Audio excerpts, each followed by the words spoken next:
Thanks for tuning in to the World XP podcast. If you're enjoying the content, please drop us up, drop a like, and let us know your thoughts below in the comments. Also, please consider supporting our podcast via the link below. It really helps us out. Chris, welcome back to the show, man. How are you? Good, man. Thanks for having me. Yeah, of course. So, the last time we talked, you and Kevin hadn't opened your new gym, FC Training Grounds, yet. Now it's been open for 8, 9 months. How are things going?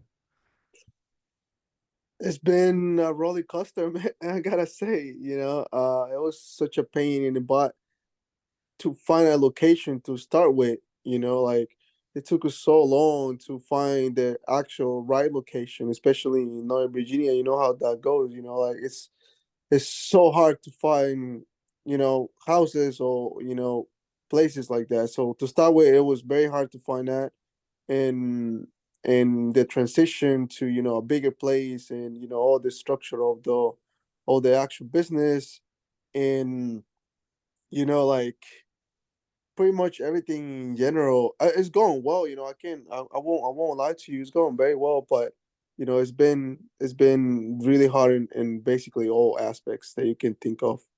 Yeah. So, I did start doing this thing where each guest gets a question from the previous guest. Uh, so you don't know who this was. They didn't know who you were. But because the I recorded another one very close to this one, so I didn't have a chance to get a question from that person also. So I'm also going to use the question from Dr. Singh. But he said, in your field of expertise, what is the single issue that gives you the biggest headache? Single issue that gave me the biggest headache. That's a good question. um I would say, I don't think, well, I mean, issue can, be, it's kind of like a big word, it can take us so long. So, but I would say the biggest issue that gives me the biggest headache, it's just like keep trying new things, just keep experiencing, because sometimes when we, sit down with Kevin and, we structure things, um, they look so good in our head, like, oh, it's gonna come out sick, and it's gonna come out like this, and all the ways, and then when we actually, execute it, it just don't go, that in that specific route, and that can be annoying sometimes, because we put so much work into structuring things that, when we see the actual thing, is not really. But I think that's just, what it is. I think that happens to everybody in general. Our ideas look better in our head than the actual, physical playing. Yeah, I say that like once a week, whether I'm playing or doing something at work, something will not work out, and I'll say out loud that went better in my head. Absolutely, yeah. Yeah. But that's interesting you mentioned it because that was one of the things I wanted to ask you about, which is how you guys structured the physical space, right? You guys had the sauna in there, and then you guys didn't have the sauna in there, and then you guys have the room with all the compression boots. Um, by the way, I had a thing with my FSA, so I had a lot of money to spend, so I bought a Yeah. pair. Okay. And but so you guys have the room with all the compression boots, and then you guys got the yoga room and office, and you guys have structured things in various ways and tried various things like you mentioned since you started. Has that been just trial and error and seeing what people use and don't use and seeing because I think you guys also use the facility for yourselves. So some of it is what do you guys want for your own workouts? Yeah. But Yeah. what's the process like to say, okay, yeah, we want to get a sauna. Okay, nobody's using it, so we're gonna get rid of the sauna, for example. Like, how do you guys go through that? What's the process? We actually did get rid of the sauna already. Yeah, I know. That's why I'm Yeah, asking. yeah. Well, that comes back to, the first step, like start thinking about things that will work. As we structure and made it happen, we'll see. We kind of saw what worked really when it comes to that. The cup lunch was one of the things that, most people like, because, it's very good for muscle swelling, and just to get you right. And the compression boots, we knew that that was going to be a success because everybody uses this. So that alone, we knew that that was gonna work. The sauna, we didn't really know. We just wanted to have it just to see if it'll complement. It didn't really work, so that's why we got rid of it. But for the most part, it's just like you said, just trial and error, man. You gotta go with it and see how it works, and if it doesn't work, and then get rid of it as soon as you can, so you don't lose that much of your time and that much of your investment. So that's the approach we do it. Like if we come out with something, it doesn't work, and then we try to fix it or try to get it of as quick as we can, so we don't lose too much. Yeah. Do you guys have a framework for how you guys go through decision making, like a level of risk tolerance that you guys are willing to take on for different things? Like for example, like the compression boots are not cheap, but Right, you guys bought a bunch of them. right, Um, like so you don't have to say exactly what the numbers were and stuff, but like what's the thought process that's gonna go in? What's the thought process when you and Kevin will sit down and you're like, okay, we're gonna buy 10 of these or whatever the number is. right. Like that's a significant investment from a business side. Obviously, you guys know we'll get into like the physical stuff and how you guys train people in a bit, but the business side, what's been the learning curve for you guys in that realm? Because you guys didn't weren't really responsible for the place at the barbell place before that you were Right. at, and now all of a sudden you have this space that's way bigger than the barbell place, and you have to outfit it with all these different things and a lot of this stuff is super expensive, so the investment is quite significant. What's the thought process like in, let's say, like prioritizing different things or saying like we really need this or this is a nice to have? Like how do you guys go about doing that? Yeah. Like the Yeah, business stuff. yeah. To be honest, like to be really transparent with you, man, it's like we just for the most part we just look at the investment. Every investment is gonna be risky, man. Every single thing since we first started doing is being risky. So we just look at how risky it is, and can we afford it?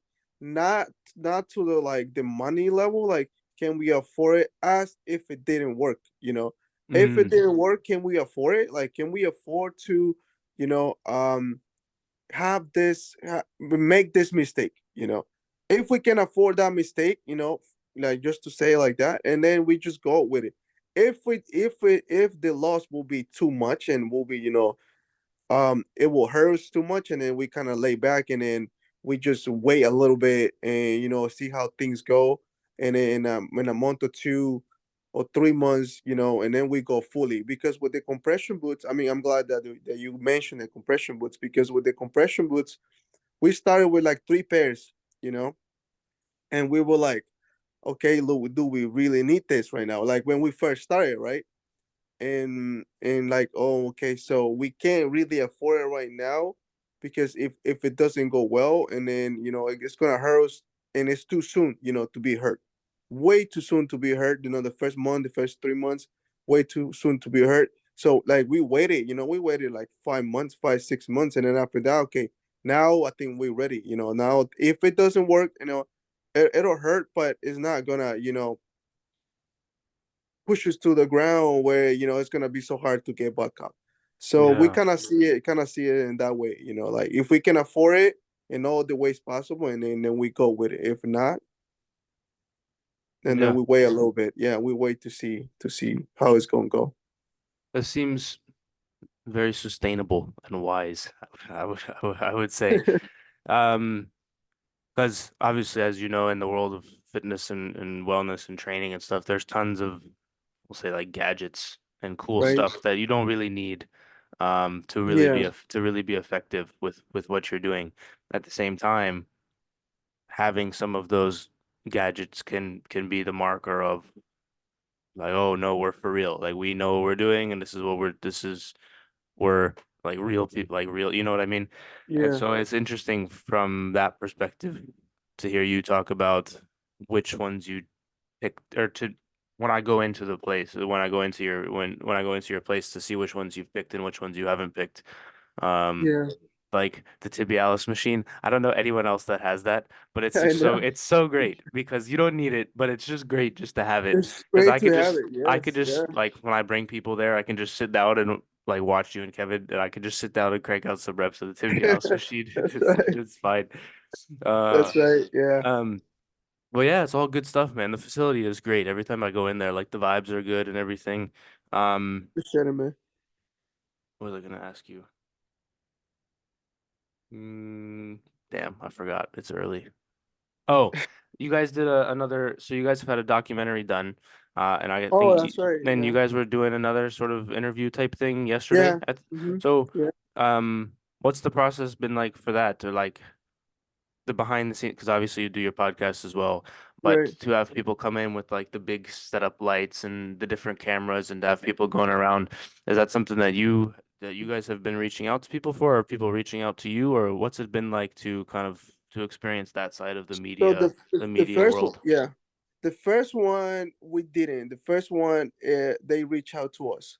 Mm-hmm. They wanted us to. They wanted to, expose basically, the whole athlete side and the whole, gym for the most part. So we didn't. We just, we just went with it. We just went with the ideas. I mean, we throw some ideas into, and we really didn't do much. We were just there. We were just there to do sessions, to talking and things like that. We didn't really structure anything.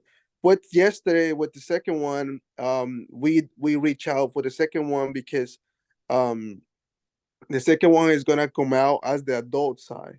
Because we also have a lot of adults that we train in the mornings for the most part. And we don't have, if you notice in our social media and website and everything, we don't really have that much content with the adult side. Mm-hmm. We kind of big neglecting that aspect for a minute. So it was time to give them the um, the actual spot, the actual spotlight where, like, we also do this. And so, yeah, we for the last one, we reach out, and it's gonna come out really nice too. Like, we shot everything yesterday, and it was, it's a cool experience when it comes to doing things like that, because you actually hear people saying what they really think about you, and the Mm-hmm. place and everything. How's that been? Like you said, hearing people say what they really think, because you sometimes, not that people would go and trash talk you guys, but there's gotta be some maybe nervousness is not the right so you're getting to peek behind the curtain at what somebody's real thoughts are, and that can be like a Right. very it can be a very interesting experience. And so you like the first one that already came out, you guys should go watch. I think Ron Rowe, I think is that the Yeah. channel. Hmm. Um some of the parents talk about it, and Elvin, of course, who we both know is on there Yeah. talking about it, Yeah. and it's an interesting look behind the scenes where like how aware are you guys of the cameras that day? Like well, like once you settle in, are you kind of just doing what you normally do, or like there's been some like TV shows that I can remember where they're doing a documentary and the Hmm. actors in the show are they start to act all weird because they know that there's cameras there. Um, how is that for you guys? we kept it organic, man. To be honest, like, we would just, like, shooting, like, why it really is. If you see the session that we did there, we would just, doing what we do for basically every day. Like, there was no, oh, this camera, I'm gonna act some type of way. No, it was completely organic. What I would say though is that people, when there's cameras like that, like, they will actually, that especially for the athlete side though, they will focus, man. They will, like, completely focus. Like, if you come and see any other, session, some of them, most of them focus, but not all the way. Their session, they were, like, completely focused the whole hour, man. Like, there was no talking, there was no, like, not no mess around. Like, everybody was, and I'm like, bro, why y'all don't do this when we train the whole time? Why it gotta be cameras for you to focus? You should just So set up a camera in the corner anyways and every not have single it be time. not have it be recording at all, but just have it set up and see if it works. That's right. it was funny to see that. Even with the adults, like they will also focus and try to do everything right because they know that they're gonna be seen. So I guess it makes sense.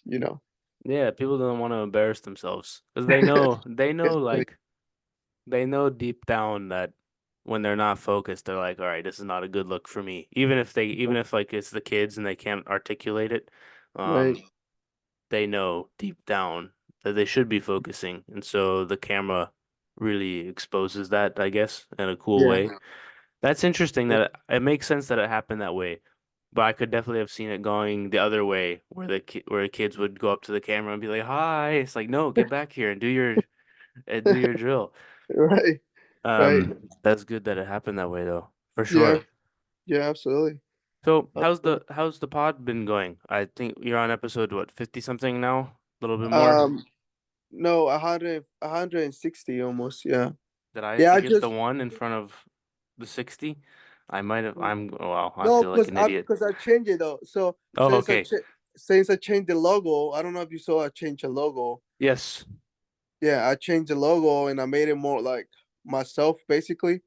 Mm-hmm. Um, I started as from zero again. So I start from one again. You know. Mm-hmm. So that's why it looks like 60 because I started no I put the number as one because once I get to 200 and then I'm gonna change it again. I'm gonna change the logo and I'm gonna change the whole structure and I'm and I'm gonna start from zero again. Oh, very nice. I like the new logo. The new one is where you're like holding it Yeah. in the Yeah. brain. Yeah, I like that a Yeah. lot. Um, Yeah. how's that been going for you? Because I know it's you only have what do you do like 20 or 30 like 20-minute episodes, something like that. Yeah. Yeah. Yeah. How do you Longest pick episode is 35. how do you pick topics, or do you just kind of sit down in front of the mic and just go? Or what's the process like for you for that? There's it depends, man. Because there's times where like I do sit down and write down stuff because I have a lot of creativity, you know, especially at night for some reason. So when that happens, I sit down and I start to structure a bunch of stuff. And sometimes I don't even talk about that stuff until like a month or 2 months later. But for the most part, I would say 80% of the time I just go with what I feel, you know, because what I talk is basically just life stuff, man. Like things that I'm going through, how to handle it, how do I be handling, and things that be helping me, excel in the way that I've been doing it, in business and training and everything in general. So it's just lifestyle, man. Like I just go with it to what I feel, to what I've been dealing, to what I deal at the time, or to what I learned, maybe a week or 2 weeks ago. So it's I wouldn't say that it's in a specific process, It's just I just go with it, man. Yeah, I've realized that as I sat down to do some solo episodes Yeah. before the holidays because people were busy and whatever else. And I Oh was yeah, I there saw was that. there I was saw some that. episodes where I had written stuff down like you said, and there was other ones like I just went um just talking into a mic. The first time I did it, I had stuff written down. The second two times I didn't. Just talking into a mic for 40 minutes or whatever it is can be difficult for sure. Because Yeah. you feel sometimes you stop in the middle of what you're doing or your brain stops and you're like, I feel like an idiot. But you just That's have to right. keep going. That's But right. it's interesting. It keeps a level of it keeps me on track, I would say, Yeah. as a thing Yeah. that like I make myself do. Like nobody's if I don't release an episode, nobody's gonna come banging down my door and be like, Right. And "Where's the say episode?" that's But it's right. something that I can do to hold myself accountable, and it That's right. basically permeates throughout the rest of my life in that way, I think. Or maybe they all the things work off each other. But it's just a cool thing to hold yourself accountable to that. And then you have a thing that you've built and your new logo, you can be proud of the logo and you can be proud of the episodes Yeah. that you put out and you can have one person message you and be like, "Oh, I really like this episode because it helped me Yeah. with yada yada." And like that's all you need really. So it's cool because it doesn't take that much effort to release the stuff. I don't, is it the same for you? Like once you record and you kind of put some editing stuff on it and then you just upload it. Is that like is that it for you as well? Yeah, yeah, for the most part, because I do 2 episodes a week. Hmm. So yeah, for me it's just finding, the because I like to record when I have good energy, man. Yeah, And I yeah. don't and my best energy for the most part is in the morning, but I can record in the morning because I'm at the gym in the morning, so I usually record at night. Every like for the most part, I record the Spanish and the English one at night. So it depends, yeah, it is for the most part it is, but once I record it, it goes how it comes out, it goes.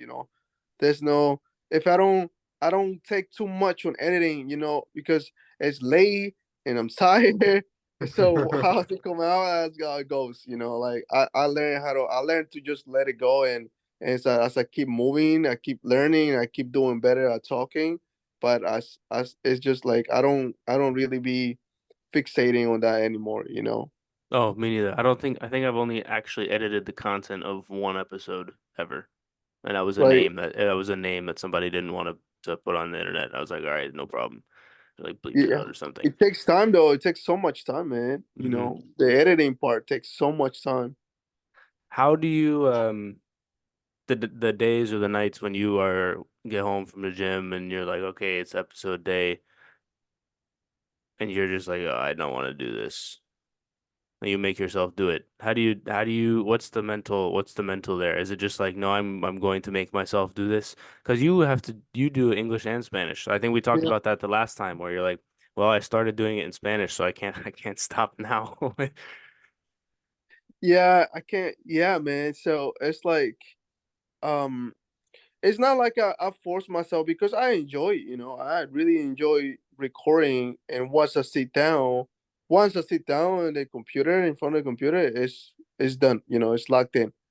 Um, Having a deadline is, what really does the trick. I know that by Tuesday, something needs to come out. Hmm. Yes or yes. So if I don't do it on Monday night, or what's gonna happen, and I'm not gonna let myself not be consistent, just because, I don't want to, so I think having a deadline is just what does the trick, man. Same on Thursday. Thursday the English needs to come out. So if I don't record it that night on Monday, and then I have 2 more days to to do it. So yeah, I will say that, man. The deadlines for sure really work, man. Yeah, 100%. Are your Absolutely. English and Spanish ones the same content, or is Yeah, it diff? it's the same. It's the same. Just a couple things changes. Is it the Like same ish, or do you transcribe it? Um, yeah, I mean, it's the same. I would say it's the same. It's the same message. It's just different, different approach to it for the They most both part. just off the top of your head, though. It's not like you take down every word that you said in No, Spanish. no, Yeah, yeah. no, no, no, not at all, not at all. That will drive me crazy. That'll drive that'll drive me crazy because I need to find the actual translation on everything. That would just be too much. Even though I'm fluent, very fluent on both languages, it will be too much. Yeah. No, it's the same message. It's just different things. Because in Spanish, there's sometimes that in Spanish I can communicate it very well, and then there's sometimes the opposite. In Spanish I can't communicate it very well, and in English I can communicate it very well, and you just keep going back and forth. Hmm. Yeah. There's I would say I know enough Spanish to get myself in trouble in a foreign country if I'm That's not right. fluent. But in some languages other than English, there's words that describe emotions or feelings way better than English does, I feel like. Yeah. Oh Um yeah. uh Absolutely. yeah, and like German or Russian, there's words that describe like situations, like one word that describes a situation. Um and so that's interesting to me that the communication, when you say you could communicate a feeling or a thought better in one language or the other, it's like, yeah, that makes sense because there's different Yeah. words that describe that stuff. I think I think I didn't realize this recently or until recently that like I always knew that every English or every like when you learn Spanish in school, every word is like a word for word translation, but that's Right. not actually how language works. Yeah. And that's a cool realization to have that there's words in languages that don't exist in your language, or like there's not a real translation for that word. Yeah. Um, That's true. Language is a really cool thing, and so we use it all the time on podcasts and stuff to help with our communication skills and other things like that. Yeah. How well, I guess do you have thoughts on that No, no, before we you're keep right. going? You're right, man. You're right. Absolutely. You absolutely right. Like there's so many ways to communicate an idea in Spanish, and then when you go to English, it's completely different, and then it's the opposite. My first language is Spanish, so I learned a bunch of stuff in English that for some reason I can't really translate it from English to Spanish. Like there's some things that I just can't really say in the same way that it would sound in English. And Mm, sometimes it gets frustrated because I learned it in English. I didn't learn it in Spanish, so like it's hard to articulate that sometimes. And people be like, "Yeah, but your first language is Spanish." Yeah, of course my first language is Spanish, but that don't mean that I should know that because I learned it in English. I didn't learn it in Spanish, so sometimes that's hard to articulate. yeah, that's interesting that you have that feeling both going both ways. Yeah. I can imagine that would be quite annoying sometimes. It is, man. It is because some people don't understand and they kind of like think that I'm just being, that I'm not being true to my Spanish culture because I forget because now I live in the US. No, it's not that, man. It's just things that you learn in a language that sometimes it just can't be translated the same way, or I just don't know how. It's not Yeah, that I forget Spanish. I forgot Spanish, so that's okay. Um, but with your English though, so obviously your English is super good and you've been here for forever, but the communication skills with the podcast, with you just kind of articulating your thoughts and finding like the ability to articulate a thought or an idea and put it into words. Because sometimes in your brain you feel a thing and you don't know Right. how to say it in words, whether it's English or Spanish or whatever the language is.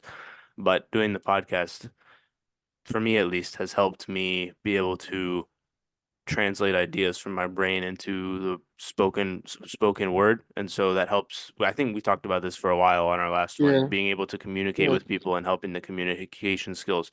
Do you have more thoughts on that? Have you noticed an improvement in yourself since you started the podcast when you're talking to parents or Yeah, other man. coaches or the players, or being able to like economy of words, which is kind of to articulate the same idea in a more precise way, less words that make it make sense. Like, have you noticed that in yourself? Yeah, I started the podcast now almost 2 years ago, man. It's gonna be 2 years in May. So yeah, it's been a huge change since even since the last time we talked. We talked almost a year ago. Hmm. And yeah, it's been a big change in everything. Try to just say less and have the same impact, you know. Hmm. I think that's the best thing. I think that's the best way to say it. Just try to say less and have the same impact, and try and just do better when it comes to be so use the so many easy words to people to understand. Like instead of throwing so many big words or try to make it seem so complex. You know, that's one of the things that I learned too. But I'm the type of person that I like to go deep into topics, like especially with the podcast, and I go deep in what I'm talking about because that's the point. So I kind of am the same when it comes to relationship, like if we're talking about something, we go going deep in it. But if I don't have the time, like when you coaching, you know how that goes. You gotta go say this, that, and that's it. You gotta, yeah, I gotta make sure that they understand to the core with the least amount of words. So it kind of like goes both ways. Yeah, that makes sense. I want to jump to the actual training side because I have Yeah. something that I've experienced recently is, and I've noticed this with your guys' content and how you train people a bit as well. The Your training methods have evolved since I've known you guys and the different exercises, right? Every trainer has kind of go-to exercises that they're like, I know this works well, it's easy to explain, I know how to Right. demonstrate it. Um, with soccer specifically, or even when I help some athletes do strength stuff Mm-hmm. on the field, my sort of go-to exercises have shifted a little bit over the past couple of years, and I've seen yours and Kevin's also shift at some point. Um, what goes into that, right? Because sometimes it's for me, it's I go talk to you guys and you're like, hey, have you been doing this one with your athletes? And I was like, nope, haven't seen that one, but that makes sense, so I'll try it. So like you guys are a source of my information, but obviously the internet exists and Right. you guys are obviously know this is what you do, but I have a good enough base that I'll be on the Right. internet and be like, this should work because of my base of knowledge. Right. How, because how do you guys go about doing that? Because you built a whole protocol for hamstrings and you've got stuff for knee health and you've got stuff for different things. Um, how do you guys go about building that? How do you guys go about doing your research for this exercise works best with this one? Right? Because each athlete is different. And so when Right. you build up a protocol or a routine or a workout to say, um, oh, we're going to focus on like bulletproofing the knee today. Right. Somebody's one of their quad muscles might be stronger than the next athlete, and so you have to structure that differently, but there's still a general rule like this generally should work for everybody. How do you guys go about doing the research to find that stuff, and what's the process like to build the protocols, and how, well, I guess there's a lot there, but kind of talk through that process. Um, it's a lot, man. Now that I think about, now that you asked me that, it's a lot of things that goes hand in hand. Like the main one, the very main one is like you research, right? You gotta educate yourself. Absolutely. There's a bunch of ways to go go when it comes to different topics, but um, your research needs to be on point. Once you do your research, once you learn, once you actually see it in the actual textbooks, and then after that we kind of like you gotta use it on yourself. You gotta try it out first, because you can once you can use it on yourself and you can relate to them so much. Even if you don't have the same issue, you always gonna understand it, kind of like what it feels. So that's the second step. Do it on yourself, feel it, see how it goes, and then after that, you gotta implement it, and literally, and the person that has the problem, or just in general, if it's general things, to see how it goes, and yeah, man. But I would say the biggest thing is those two. Do your research, and then try it on yourself. When it comes to this stuff, man, it's kind of like you gotta do what you preach, because otherwise it's just not. It's you're gonna be lying, and it's just easy for you to relate with people, because they're humans too. you know so it's Hmm. a lot easier to relate, with them, if you done it on yourself. So I would say those things, those two things. And then when it comes to building like a protocol or things like that, you gotta sit down, man. You gotta sit down and actually write, because that's the only way that you're gonna know if you have gaps in your knowledge. You sit Yeah. down and you write down what not sitting down and copy and paste, or still doing research, and writing what people did in a different word, in a different way. It's just sitting down and just write what you really know to the core, and then you see if you have gaps of knowledge.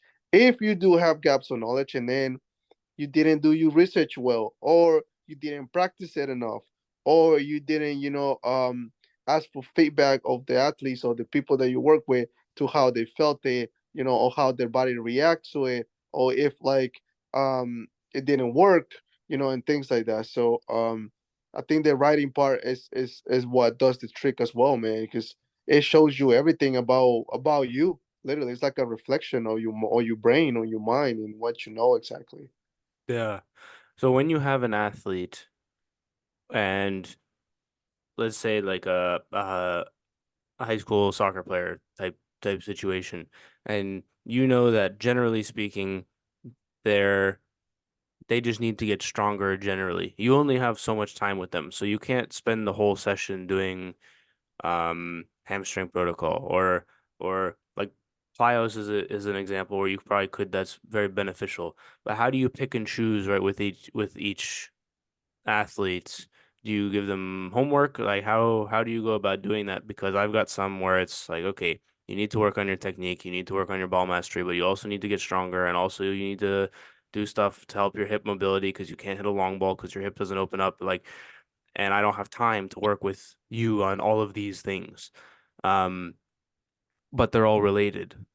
Right, So how do you prioritize? How do you obviously some of it is whatever session they come to, right? If they come to the group sessions that's only plyos, obviously they're only doing plyos. But if you had an athlete that's like a one-on-one or a very small group, how would you go about prioritizing? I'm asking also for my own right, thing because I don't actually know the answer. And I've been experimenting with different things that, like you said, I've tried out on myself before, and I know they work on me, but I right, also have a base that's different than right, that athlete does. right. Um, it comes down to what the athlete's goals are, because if you come to me as an athlete, if you don't have a goal, I'm gonna make the goals for you. Hmm. And that may not necessarily, because I mean I have the best interest in make you better in all the ways possible, but at the end of the day it should be your goals, because you're the one who's going to be playing in college or even try to go pro and things like that. So if you don't have a goal, just life, and your coach is going to make a goal for you, so that doesn't is not the best way. So I talk to him, like, so what's your goal? And then based on their goals, I'll be like, okay, so this is what you're lacking off. Your strengths are this, and that, and then you're lacking off on this. We can make your strengths even better, so you can, be better at this, or we can work on your weaknesses, and kind of like balance them out and try to keep it equal. But it depends. Like I said, it really depends on the goals, on the goals of the athlete. Um, but you definitely gotta give him homework. That's one of the main things, because there's so much you can do in a session. That there's just so much you can do in a session. So even if they have goals, they gotta do some sort of homework on their own, where they work the little things that they can do on their own. So when they come to the gym, they can come to me, and we work on the big things that need more coaching than the actual little things. You know what I mean? Hmm. So yeah, I think I would say that, man, like, just, and even if they don't know their goals, I can always help them out with building the goals and what they need, because we can work on everything, technical, body wise, mental, everything, nutrition, you sleep, and all those things, so like I said, it really comes down to that at the end of the day. Yeah. It also help the mental side also helps loads because when you help them with the mental and the discipline and the drive, then obviously them doing the homework that you've given becomes a lot easier and they become more effective in doing it.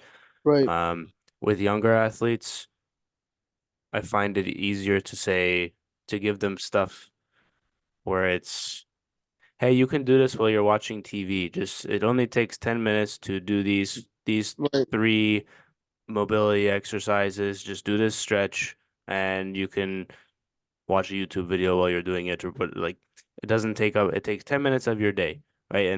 right, And then they think about it and they're like, "Oh yeah, it's actually that not that much time." And then they do it for a few right. weeks and then a few weeks later I'm like, "Hey, have you been doing those?" And they're like, "No." Uh, That's right. Yeah, but yeah. it's They interesting. gotta commit to it. Mhm. They gotta Uh, commit to it. yeah, the nutrition piece for myself personally and for you personally, when you go to the grocery store for yourself and I go to the grocery store for myself, it's easier to buy um the foods that you want and the ingredients that you want and to do you find yourself reading ingredients labels? Oh, all the time, man. Yeah, me too, right? But All but the for but time. for a kid, but for a kid whose parents go to the store and they don't know anything, how do you go about educating the kid or like do you talk to the parents or how do you do that? Yeah, you gotta educate the parents. Yeah, absolutely. When it comes to kids like that, you definitely gotta educate the parents. How does that go for you generally? How do you approach it? So, I don't. So when it comes to the nutrition part, man, I'm not a dietitian, but I have a lot of knowledge in nutrition. I have done so much work in nutrition. So like, but I don't really, give it too much marketing because I'm not a dietitian, right? But Sure. there's a lot of people there's a lot of parents that comes to me, and to ask me for guidelines. And when that's the case, we sit down and we talk about literally everything that they put in their mouth, you know, literally everything. For the most people, I make them write down from Monday through Sunday before we even start working on nutrition. I'm making right everything from Monday through Sunday, what they put in their body. Absolutely everything that went into their body from Monday through Sunday. After I have like a baseline of what they eat, and then we start making changes, and parents be like, oh, okay. But when it comes to the nutrition aspect, man, it's very hard because food is very personal, man. Food is very personal, and a lot of people can get defensive about it, you know Hmm. and you gotta kind of like find a way to not tell them that they're not eating the best way, even if they think they are, like this is not really what you're supposed to be eating if you want to perform, or if you want to lose weight, or if you want to look in a certain way, so it's a little tricky, man. It's a little tricky when it comes to that. I would say it's a little tricky, but that's the best way to approach it for me, is just know what exactly you're consuming, and then from there you'll make changes. Yeah. You said a couple things that I found that I thought were interesting. The first is that you have them write it down, and I think it's the same thing when the cameras show up and the athletes all of a sudden are focused because it's right in front of them, right? When they write down what they're eating and they write down, oh, I had 3 Oreos on this day, and all the things that they just don't think about that they just go to the pantry and they just grab a whatever Yeah, chips or whatever the thing is, or oh, I had a soda or this or that and then it's staring them in the face and they're like, "Oh, I know that's that's not right. good, right?" But they're like, "Oh, how harmful could 2 Oreos be?" And then you go out for the whole week and there's soda, Oreos, chips, and it's like Yeah. every day. And you're Mhm. like, "See, there you go." Um, Yeah. but the second thing was that you said you're not a dietitian. Is like, I'm not either. Yeah. However, the amount of research that I would say that both of us have done Yeah. independently is so much more than the average person. And so Um, Absolutely. and Yeah. so it's interesting with the training stuff and the diet stuff and just being like health and wellness, whatever it is, whatever like the field you want to call it is. While we don't have you have definitely certs and other degrees and things that I don't have, but as a general rule, there's things that people can follow to vastly improve their own health and lives that we have the knowledge of, and so. Yeah. Absolutely. I find it weird in the space to that we have to say like, oh, I'm not a dietitian, so like you have to put the disclaimer out there, even though what you're gonna say is still right. You know Yeah. what I mean? Yeah. It feels weird, right? Because you ask somebody else, like even my parents, for example, they're like, oh yeah, the food pyramid. I'm like, no, that's not a real thing. Stop. Like, it's not real. It's not. But they don't know, No. right? Because people don't do Exactly. the research, and all you have to do is do that little bit of research, and that little change can drastically and like improve somebody's life. But we still have to put the disclaimer in that you're not a dietitian, and that to Yeah. me is super weird because I've done the work, you've done the work. I just don't have Right. a piece of paper next to me that says Right. I I am have this. whatever. Yeah, Yeah. exactly. That's super Hmm. weird to me. Um, I don't know. Do you have thoughts on that?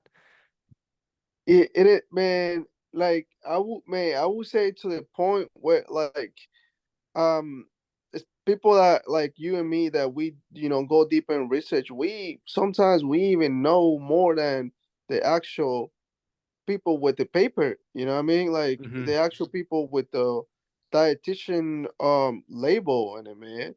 Because I have sat down with a few ones, man, and there was some recommendations that they were doing. I'm like, for an athlete, really, Yeah, yeah, and it's look, it was just hard to believe, and that just makes me more like suspicious of it, like where are you getting your information, especially if you're charging, if you're charging for it, I feel like if I'm charging you, I gotta give you the best of the best of everything, yeah, so yeah, it is. I see what you mean. Though it is very. It can get frustrating sometimes, but that's why the disclaimer gotta be out there. You gotta put that out there.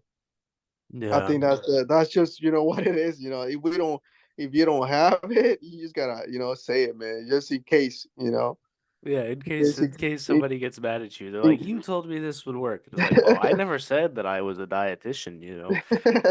Um, yeah, I think funny, just general as a general rule in society, we're gonna be in that boat a little bit with a lot of different industries, people who've done loads of research via the internet and they don't have the piece of paper, but they know as much or more than somebody who does have the right? paper.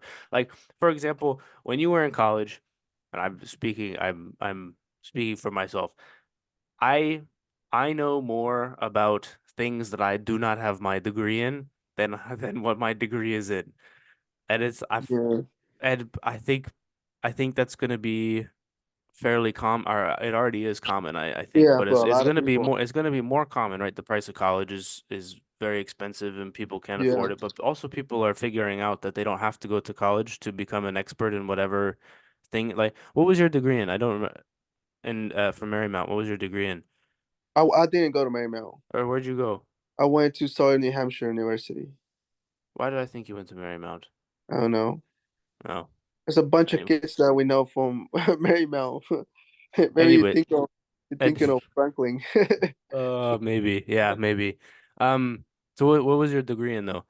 Physical education. So yours is in this, right? So like Yeah, you're kind kind of of. Yeah, in this kind field of. ish, Yeah. but there's plenty of people like Kevin before he was with you, he was doing HVAC stuff. And that's Right, like not at all related at all. He was just a soccer player that happened to go do a bunch of research.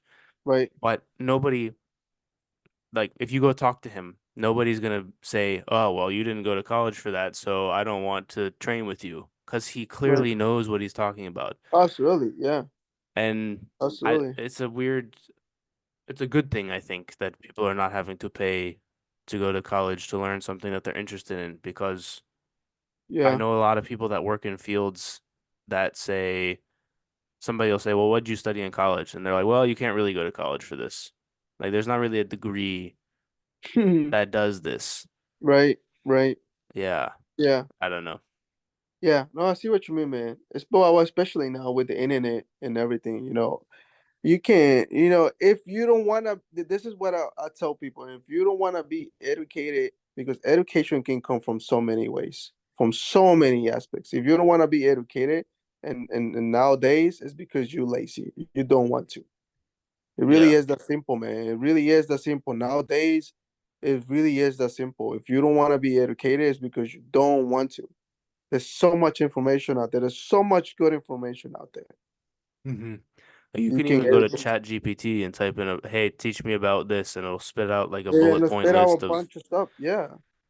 So no, man. No, if like I said, it really is on you. Hmm. At this point, it really is.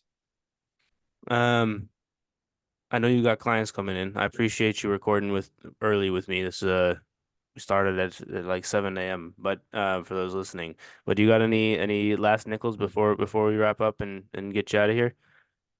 No, not really. Unless you have like any other extra question that you want to ask or anything. I'll I don't. say if you could say like what's one big lesson that you learned starting opening your own business, or like being on this journey from working at somebody else's gym to then renting somebody else's space to now having your own gym, the whole journey, like with one kind of overarching thing that you've learned, what would it be? I say biggest lesson for me is just to let go, man. You know, just to let go. Do not get attached to ideas too much. Do not get attached to, things going the same way, you know, especially when running a business, you don't have the time to be dwelling on things. So whatever it is, if you succeed, and then that's cool. If you don't, just let it go, you know. You can't be on your feelings too much, like you just gotta keep moving, you know. That I would say that's the biggest lesson for me. And try not to control everything, like just let it go. Literally just let go and enjoy the process, enjoy what you becoming, and enjoy what you building, and you go from there. I would say that's the biggest thing, man. Like at the end of the day, it doesn't matter what you're doing, doesn't matter what you're building and what you're working on. It what matters is that, are you really enjoying it? Are you really having a blast doing this? Are you really, proud of what you're becoming or what you're doing? So that's what really matters at the end. Whatever the outcome is, it's just gonna reflect basically how you really feel inside. So that's definitely the biggest takeaway for me this past year. Yeah, 100%. Let go. Where can the people find you guys on socials and all that stuff? Oh, they can find us on Instagram, fctraininggrounds.com, or I mean FC Training Grounds on Instagram. The website is also fctraininggrounds.com. Actually, the website is not working right now because we're doing a lot of updates. But you can find us there. You can find us on my social media, Cris Arana or Kevin Bermudez, and that's basically all platforms. Facebook, Instagram, Twitter. That's the same name for everything. Fair So enough. Appreciate your time, man. Always a pleasure talking absolutely, to you. man. Absolutely, man. Thanks for having me. Yes, sir. All right, guys. We'll see you guys next time. Peace. Bye.